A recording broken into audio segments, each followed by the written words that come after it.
Yo, what's good, guys? What's good there? What's good there? What's good there? What's good there, guys? What's good? Nice to see you guys there in the building. Let me just log in onto the stream on my end just to make sure that everything is 100% smooth. Apologies for a couple of false starts there. We got a couple of false starts. Our network was kind of doing the things to be done, but otherwise, Um, let's do the things to be done, guys. Let me just search Forex Chasers here just so that I can log in on my mobile device, and then we'll get to cracking. We'll get to cracking. Nice to see you guys here in the building. There we go. Um, I see here that my network seems to be a little bit slow. Hopefully you guys can see, and hopefully it's not gonna be a big issue.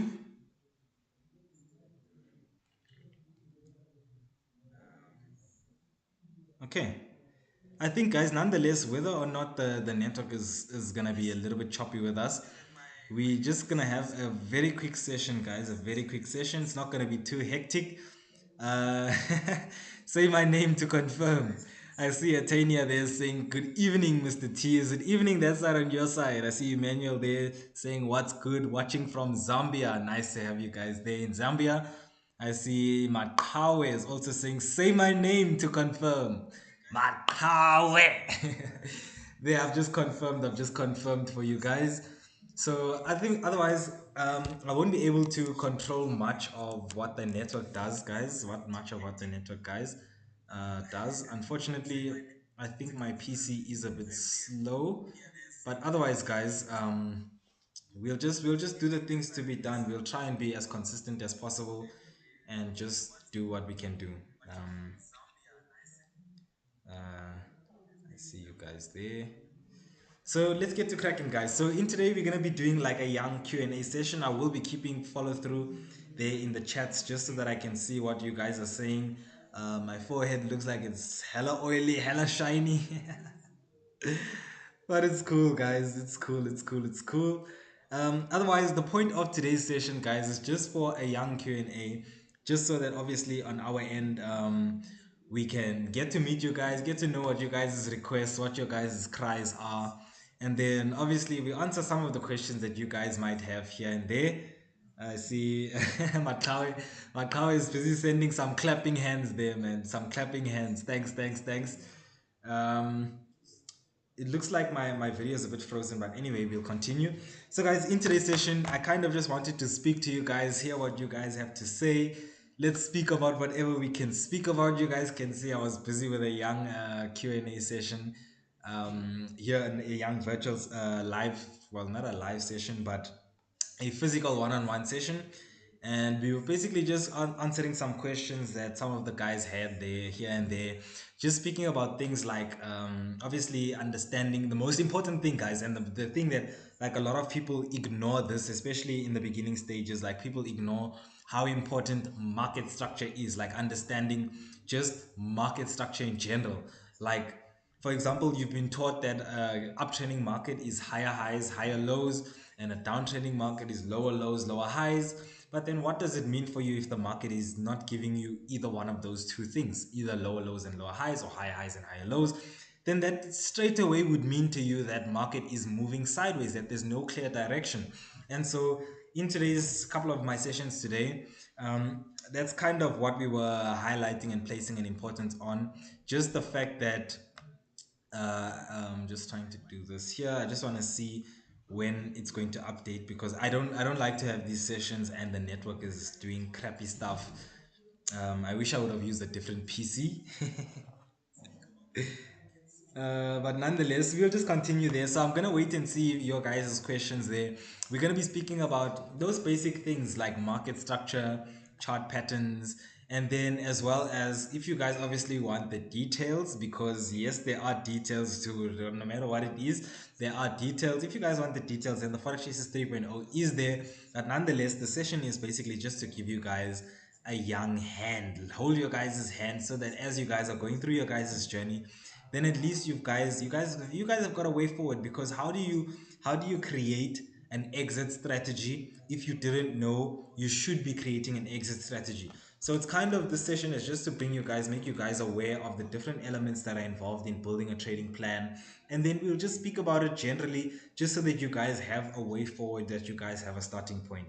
So let's see what you guys are saying there. I see Togazani Raider in the building. I see Togazani Raider. Nice to see you there, Togazani. Nice to have you there in the building. Let's see who else is there in the building. I don't see anyone else there. It's just Makawe, Emmanuel, Atania, Togazani Raider. You guys are there in the building. I think fairly. I really don't like the network. I really don't like the network, guys. But anyway, we'll just push through it. So one thing that I had to say, that I've got to say, basically, just about our process of trading and stuff like that, creating a trading plan, is that a lot of the psychological issues that we deal with as traders stem from us not having a plan.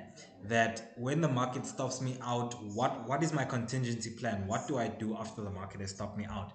And basically, if we don't have a plan to say that when the market does this, this is how I'm going to respond to that external stimuli, which is the market.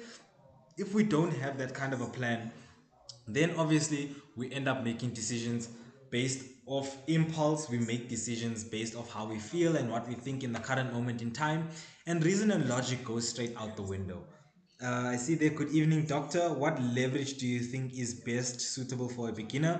So it doesn't really matter what account size you have. An okay leverage to use is 1 is to 500. So 1 is to 500 is a dope leverage. And if you can't open a trade with your account being on 1 is to 500 leverage, then your balance is too little to even begin with. If you can't open a trade of 1 is to 500, you shouldn't be opening a trade with that capital in your account. Um, so otherwise, we were still speaking about these plans and our strategies and stuff like that. So nonetheless, we concluded that basically psychological issues are symptoms. They are not the cause of an issue. They are not the issue at hand, but basically they are the symptom of us not having an accurate plan as to say, this is how I am going to tackle X, Y, and Z. If we don't have that plan, then obviously everything else is just downhill from there. Now, what we can do initially to begin to deal with our psychology is that we need to create plans as these things arise. So the exact same day that you close your trade prematurely, because maybe you are holding $2 and you haven't seen $2 this whole month, maybe you're holding $2 or whatever the case is, at that moment in time, that's kind of the time where you as a trader begin to create a plan that kind of solves that issue that you've been dealing with. So the moment you come across that, we go back to our trading plan and we say that, okay, cool, today I closed my position manually because of such and such of a reason. Doesn't matter what those reasons are, but because I saw that what I had done was against my plan, now I go back to my trading plan and I add something to stop me from making the same psychological mistake a second time around.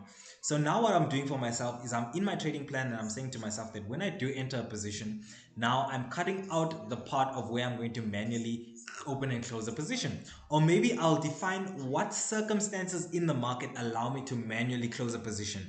Maybe if I've entered a position and my position is in profit and I find momentum going against my position, once the candlestick closes, I can do something like partial out of my position. Or maybe, for example, if my trade is in a negative and price has been in a negative for 6 hours after I've opened my trade, at that point in time, that is a situation that allows me to manually close my trade. So now I'm no longer using discretion to say that I'm gonna guess whether or not, or when not to open or close a position manually, whatever the case is.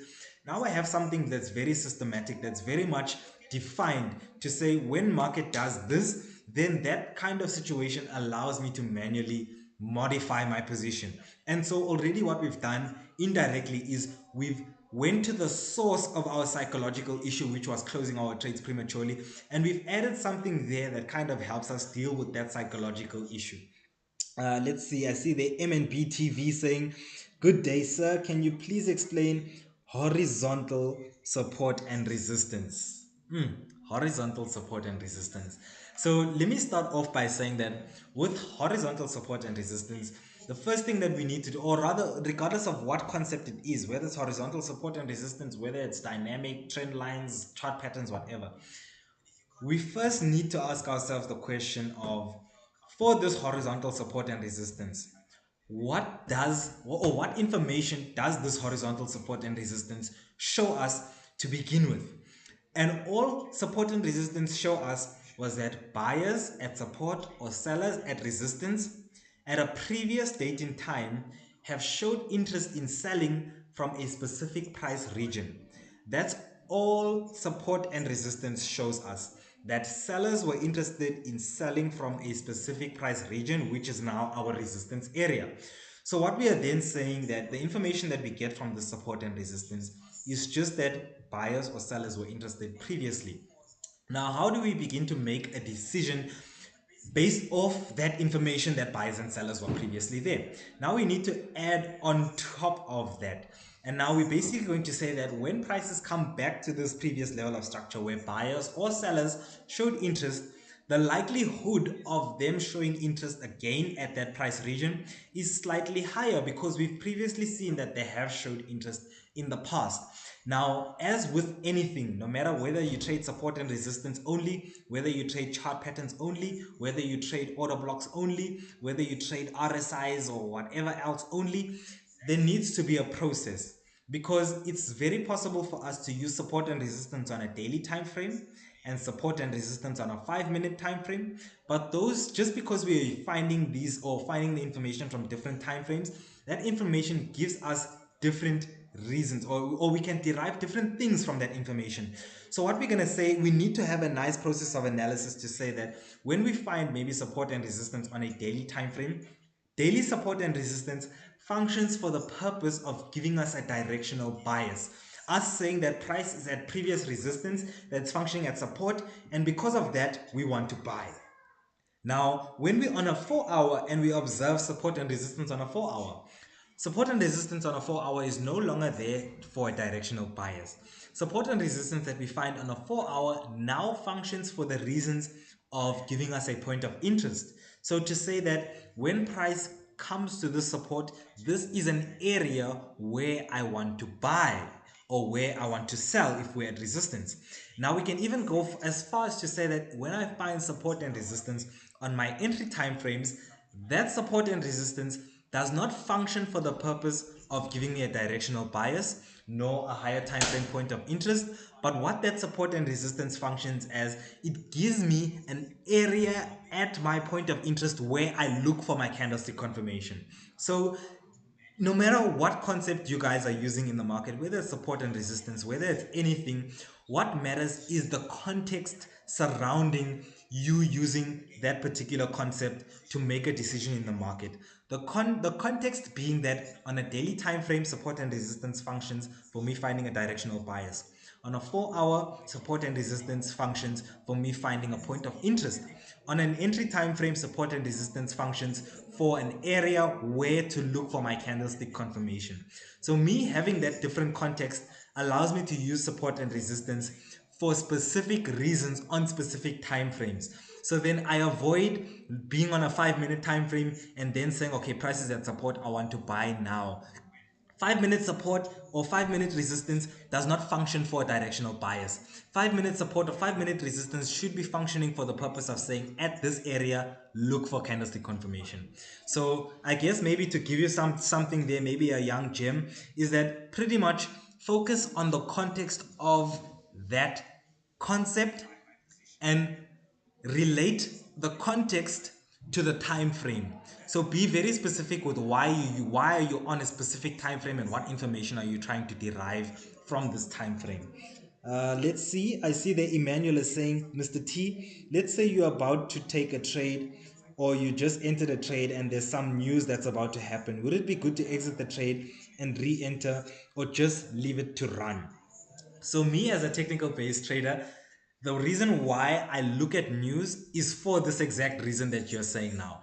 So news doesn't function for me to make a decision, but news functions as an indication that market conditions might change. So the reason why I pressed buy and sell, I had no news involved.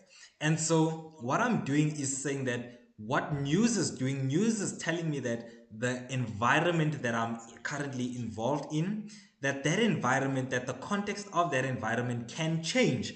And the reason for the change of the context of this environment is my news. So what I'm going to do for myself, I'm going to exit my position, or I'm going to close my position, or I'm going to manage my position appropriately, whether that be trail stops or whatever the case is, because the conditions that are going to occur during the event are going to be different, or are going to introduce new factors into my technical analysis that could obviously either invalidate the technical analysis or maybe involve me in an environment that I don't normally trade, which is maybe a highly volatile environment, which is maybe news making markets impulsive, or for whatever reason, or whatever the case is. So I'm basically saying to myself that I don't want to involve myself in an environment that I did not plan to involve myself in, and news gives me an indication that the environment is going to change at a specific time. So definitely, man, I will manage my trade appropriately. Whether if I'm in deep enough, then obviously I'm just trailing stops, making sure that I'm protecting what I already have. But if I'm not deep enough, then either that be move my stops to break even, or close the position as a whole, in order to protect myself from being involved in an environment that I don't normally trade. Let's see there. I see a new question there from Makawe. I see how many trades can I open on a $500 account with what lot size? So a question like that, dude, is very subjective. Your main aim as a trader should be number one, to preserve capital. So obviously this ridiculous habit, or let's just say this ridiculous thing that these traders do of barcoding entries, that's unless your management is your trade man, your what is this word, what is this English word, unless your risk, that's the word I was looking for, unless your risk is managed, doing a thing like that, it's so unnecessary, because it just introduces unnecessary resistance. If news comes out and you need to close all of those positions in the space of 2 seconds, can you do all of that? Probably not. Price is going to move by the time you closed all of your positions, or whatever the case is. So I guess that's a very bad habit, to cultivate barcoding and all of those things. But man, with a $500 account, at maximum, maybe you should be risking about 1 or 2% of your account. So what you want to do is, no matter how many trades you're going to enter, regardless of how many trades, you are risking $5, which is 1% of your $500 capital on this position. Because remember that your position is not determined by the amount of trades that you enter, but your position is determined by the setup. What outcome, or what probabilities, or what statistics does this setup allow you to take advantage of? And obviously, no matter how many trades you enter, the trade is still going to play out the exact same way. So you still do need to manage risk. Obviously, preparing or accommodating for if things go wrong, then I've obviously managed risk in an appropriate way, where I'll be able to re-enter at a later stage in time, or I'll be able to take another entry or another setup and not be emotionally damaged by the risk that I just incurred, or whatever the case is. So it's not so much dependent on the amount of trades and the lot size that you're going to use, because for sure lot size always changes. It depends on your stop loss size. If I want to risk $5 in a trade, entering at 0.10, and my stop loss is 5 pips, that makes sense. If my stop loss was bigger, maybe 10 pips, I can't risk 0.10, because I still need to risk that $5 within my 10 pip stop loss.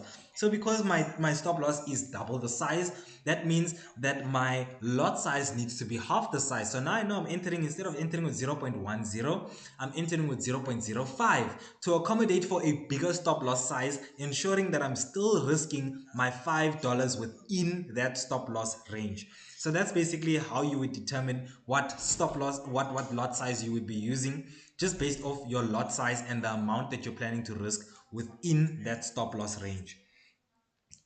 I see there. Chanel Nika is saying hi. What is the process of becoming a student with the forex chasers, with the forex traders? So basically, to become a student, all you need to do is just go onto the website www.forexchasers.com, and then you're basically just seeing there what's relevant to you. Obviously, there's a basic package, which is a package that comes with just the first three modules of the course, which are the most important modules, mind you, the first three modules of the course. And then, as well as, it does not come with any mentorship, and there is only afternoon live sessions, no morning live sessions in the basic.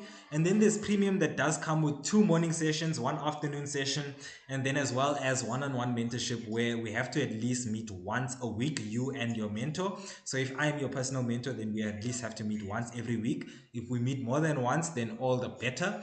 But nonetheless, it kind of just depends on your personal needs. But I would definitely suggest that you either email one of us, which let me just type in my email over here.